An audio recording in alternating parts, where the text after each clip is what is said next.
The world's biggest election kicks off in India this month, with nearly a billion people eligible to vote. Opinion polls predict an easy win for Prime Minister Narendra Modi and his Bharatiya Janata Party, or BJP. Still, critics point to concerns ranging from uneven economic growth and treatment of India's minority Muslim community to lopsided corruption investigations. Here's what you need to know about the vote that begins on April 19th.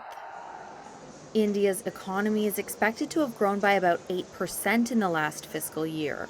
That's the fastest among major countries. And over the past decade, India's economic position has jumped up to fifth in the world.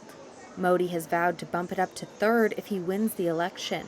But some say the fruits of that booming economy are more visible in major cities than the vast countryside. Inflation is on the rise, and Modi has largely failed to deliver on a promise to create tens of millions of jobs for young people. The BJP had also promised to double farm income by 2022. There's no sign of that happening yet. The BJP has tried to court women voters with cash handouts, piped water, and 24/7 electricity. And since the global health crisis, the government has been handing out free food rations to nearly 60% of India's 1.4 billion population. Some critics say the fact that the government feels the need to do that is a sign of uneven economic growth. According to the World Inequality Lab, by the end of last year, India's richest citizens owned 40% of its wealth. Modi's regular visits to Hindu temples across the country are broadcast widely on news channels. Political analysts say that bolsters his image of being the champion of India's majority community, which also forms the core base for the Hindu nationalist BJP.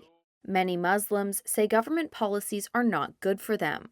Modi's government has ended federal support for Muslim schools. He's also implemented a citizenship law that has been criticized as discriminating against Muslims. A government agency that investigates suspected money laundering has summoned, questioned, raided, or arrested nearly 150 opposition politicians in the past decade. It's investigated about half a dozen ruling party politicians in the same time period.